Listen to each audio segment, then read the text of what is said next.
Welcome to Pages to Dialogues, your premier destination for insightful discussions on Christian books. Join me as we delve into the pages of thought-provoking Christian literature and explore the timeless truths and principles that can transform our lives. From classic devotionals to contemporary bestsellers, we'll engage in meaningful dialogues that will inspire, encourage, and challenge you to grow deeper in your faith. So, subscribe to Pages to Dialogues now and join the conversation. Don't forget to hit the notification bell so you can stay updated on new episodes and exclusive content. Let's turn pages into conversations that matter. Welcome to another deep dive today. We're going to be unpacking some ideas from Rabbi Daniel Lapin. Oh, interesting. Have you heard of him? Yeah, Rabbi Lapin. He's I think Newsweek called him one of the 50 most influential rabbis in America. Oh, wow. Yeah, I think I've heard that name before. He's written some book. He has. And we're going to be looking at business secrets from the Bible.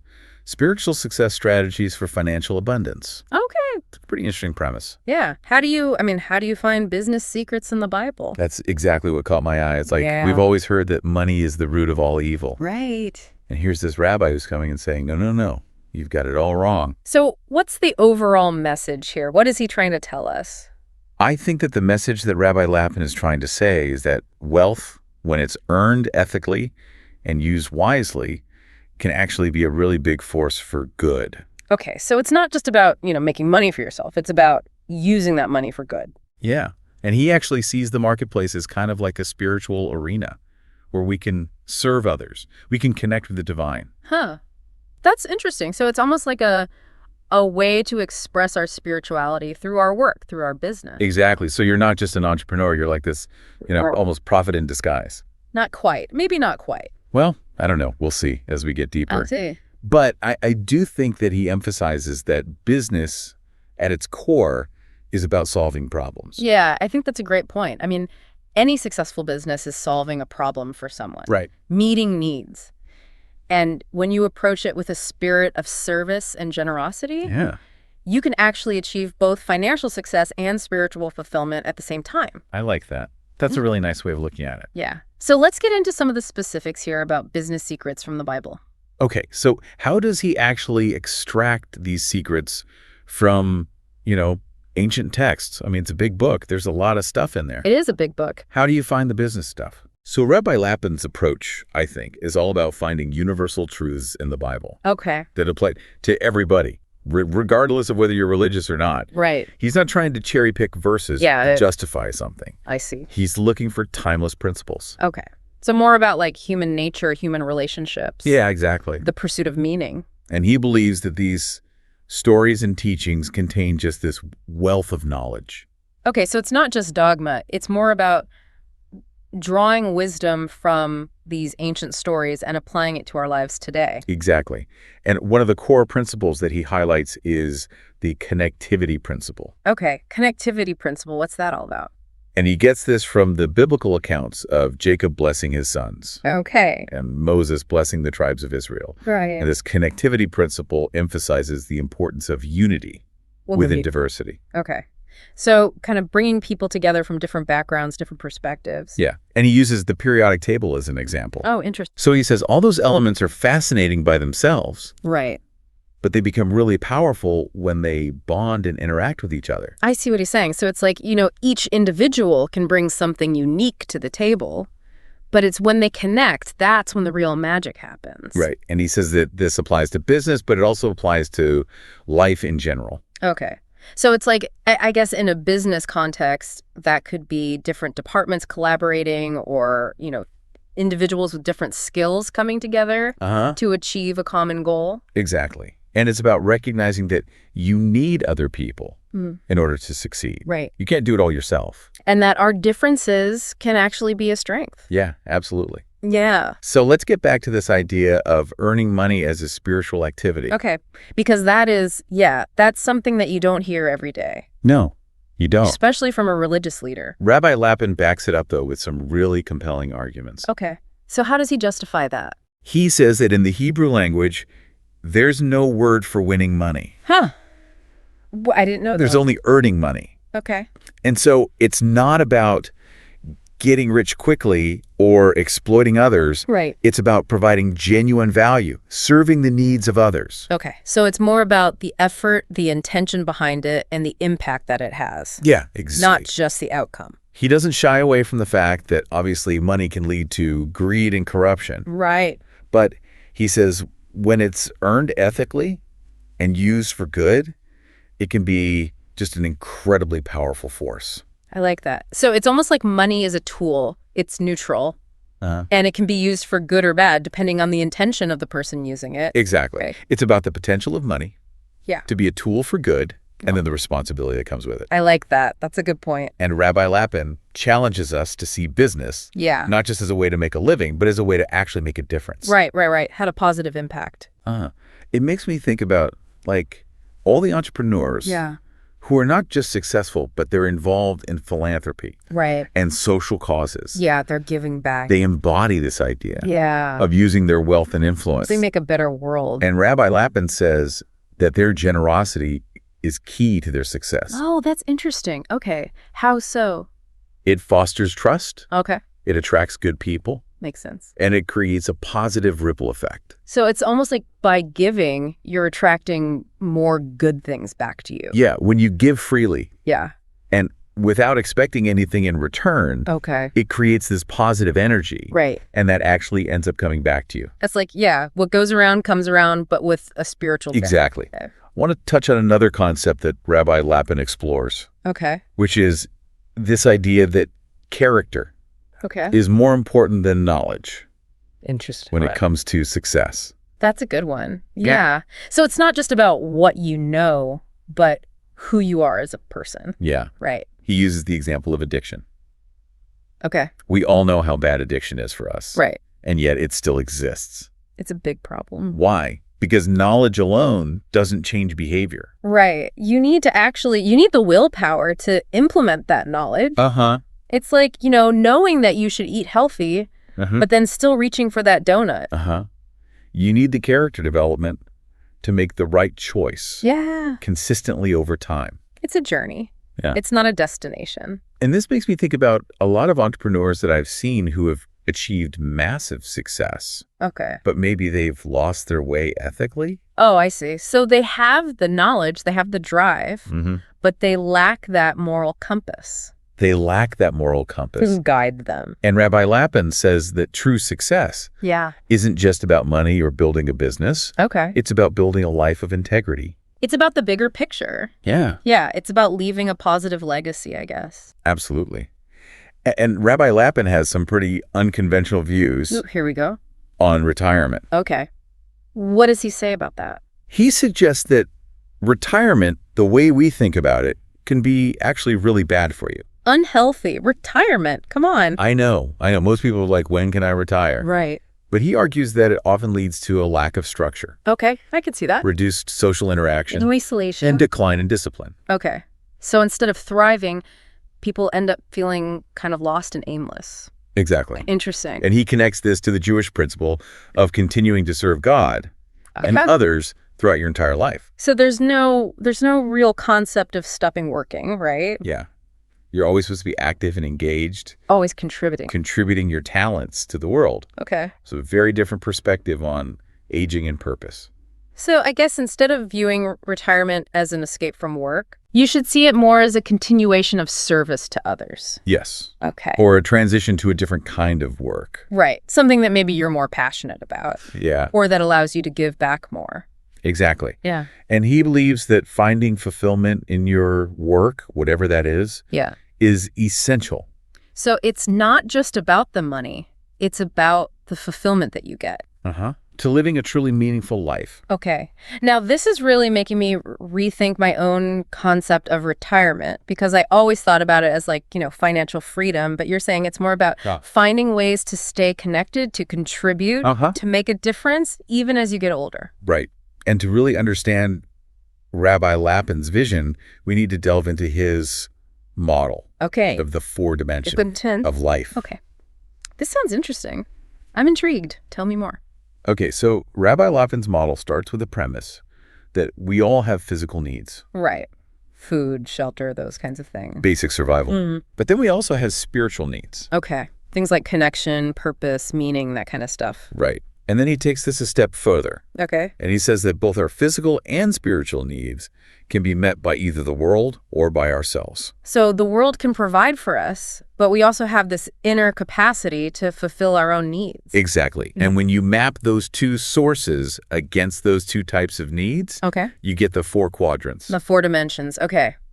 I'm starting to see where this is going. And Rabbi Lapin says that you need to be attending to all 4 Okay. of these dimensions to really thrive. To live a balanced life. So give me an example of a physical need Okay. that's met by the world. Okay, so a physical need met by the world, that's pretty straightforward. I mean, that's like, having access to food and clean water, Yeah. safe shelter, healthcare. The basics. The basics, yeah, what we need to survive. Right. Then you have physical needs that are met by ourselves.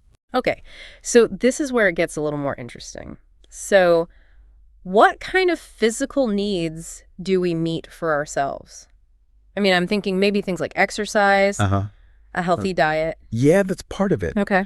But it's also about financial security. Okay. So having savings, Right. discretionary income, Okay. creating a sense of safety and stability. So it's not just about having enough to get by. It's about having a little bit more to feel secure.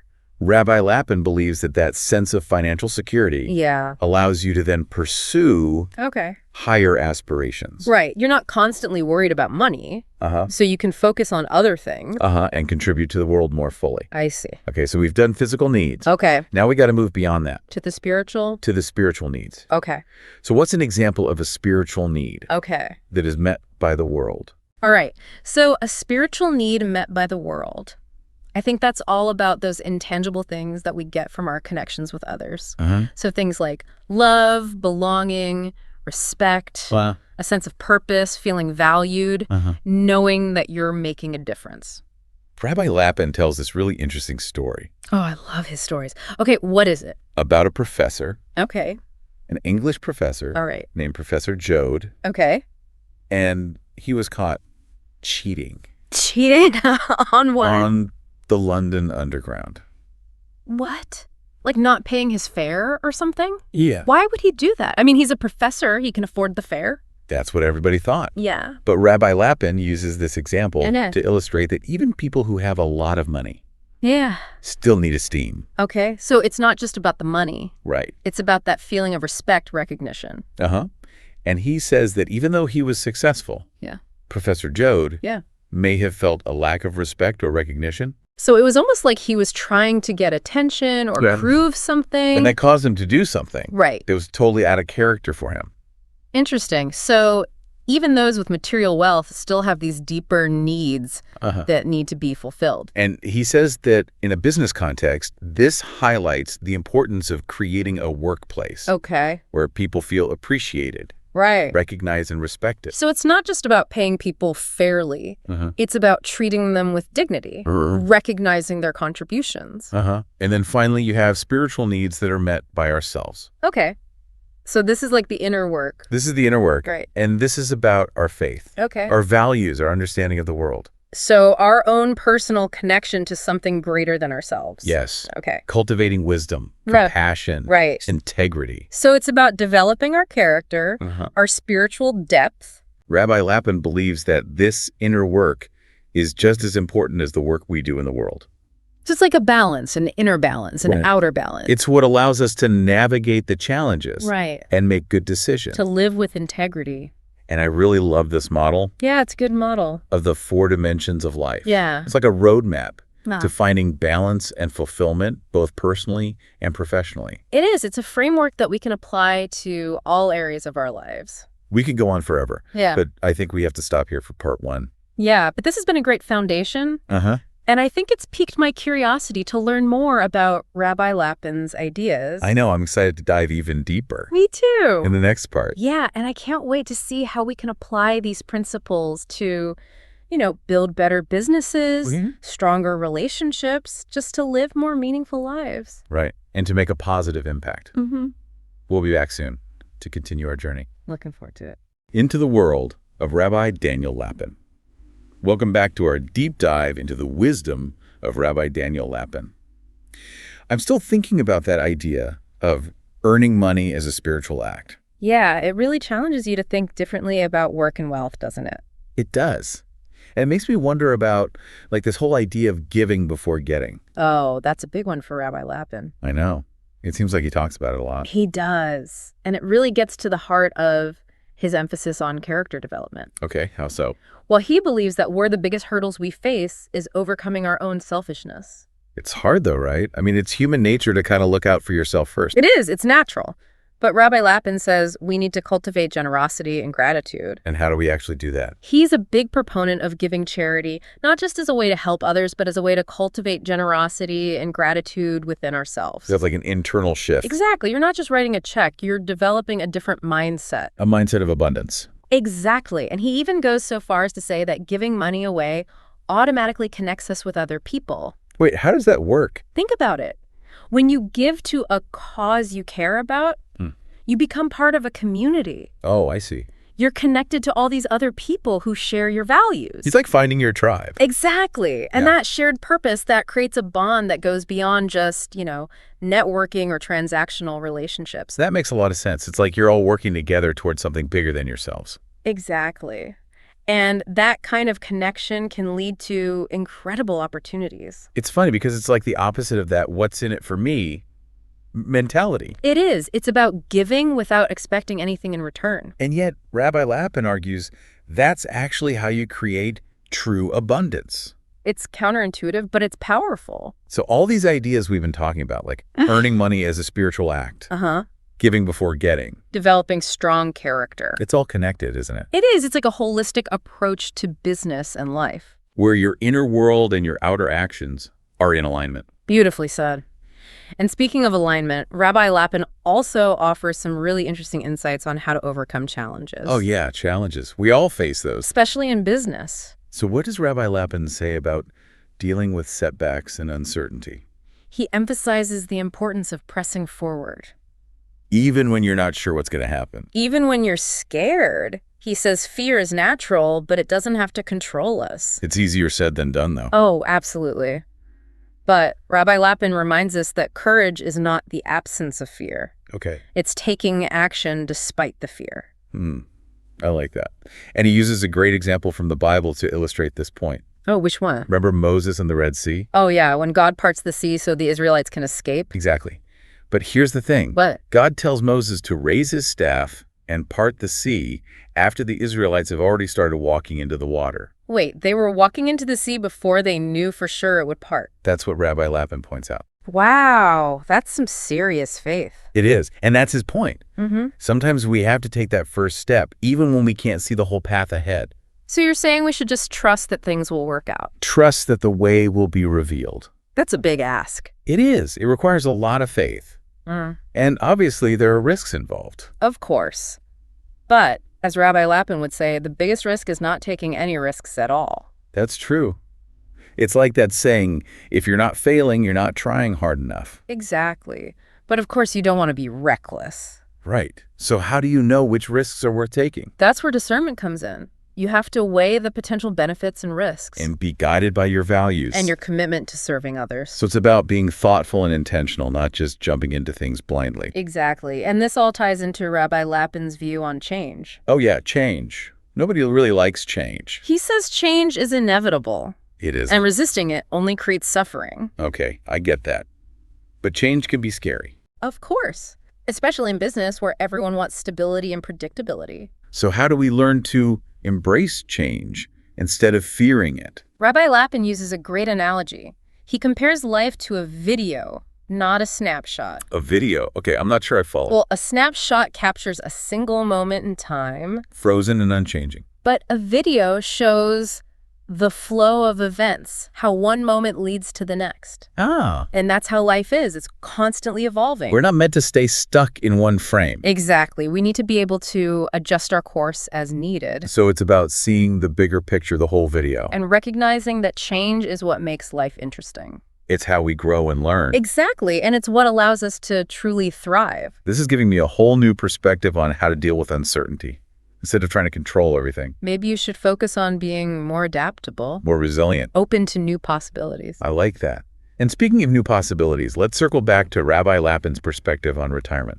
Okay, because we were talking about how the traditional model can actually be harmful, Leading to isolation and a loss of purpose. And Rabbi Lapin encourages us to see retirement as a transition to a different kind of work. Work that maybe aligns more with our passions. Or allows us to give back to our community. So it's not about escaping work altogether. It's about finding new ways to contribute, To stay engaged. to make a difference. And he believes that this ongoing engagement is crucial for our well-being. It keeps us connected, it gives us a sense of purpose. It helps us stay mentally and physically sharp. Exactly. And to illustrate this point, Rabbi Lapin often tells the story of a man named Miguel. Miguel. Okay, I'm intrigued. He's a great example of how these principles can play out in unexpected ways. Okay, so tell me about Miguel.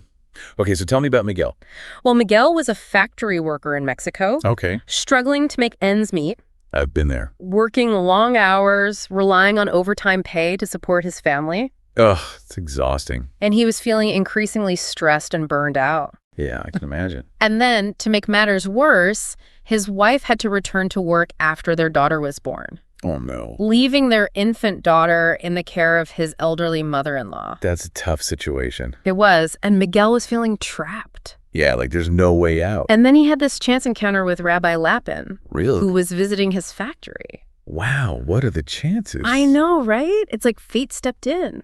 So what happened? Did Rabbi Lapin give him some business advice? He did, but it wasn't what you might expect. Okay, I'm curious. He didn't tell Miguel to find a new job or demand a raise. So what did he say? He encouraged him to shift his focus From what to what? from earning more money to serving others more effectively. That's interesting. I would have thought he'd say, go get a better job. Right, but Rabbi Lapin's approach is different. So how did Miguel take this advice? At first, he was skeptical. Understandably so. He thought, how can I serve others more when I'm already working so hard just to get by? Right. It seems impossible. But he decided to give it a try. Good for him. So he started looking for areas where the company was wasting money or struggling with efficiency. Okay, trying to find ways to improve things. And he realized that the company was spending a lot of money on outside contractors For what? to maintain their forklifts. Forklifts. Okay. Now, here's where Miguel's background comes in. Okay. He had grown up in Mexico where, out of necessity, everyone learns to be a bit of a mechanic. Right, you got to fix things yourself. Exactly.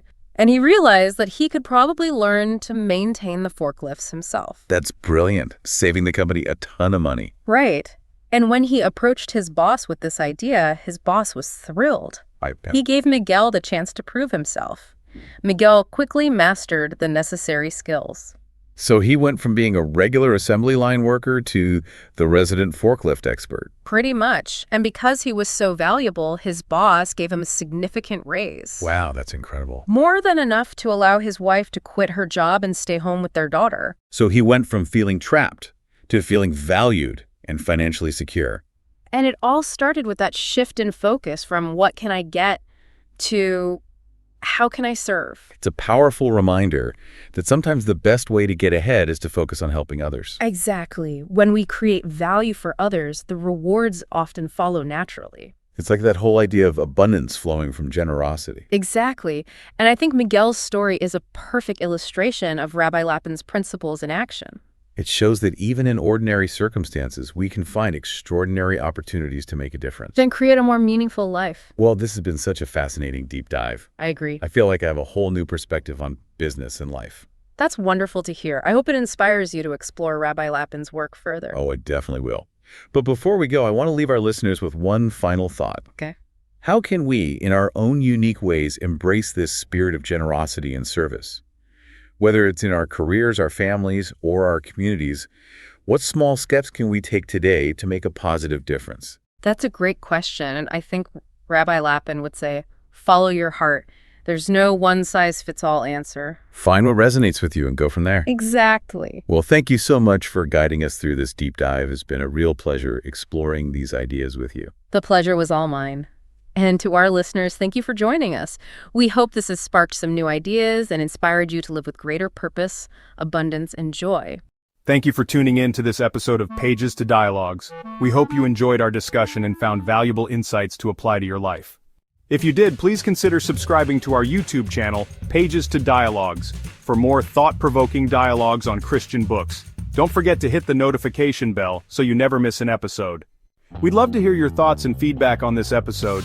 Please leave a comment below, and let's continue the conversation. If you know someone who would benefit from our discussions, please share this episode with them. Your support means the world to us. Finally, if you appreciated this episode, please give us a thumbs up and a like. It helps us reach more people and continue creating content that inspires and uplifts. Thanks again for listening, and we look forward to engaging with you on our next episode of Pages to Dialogues.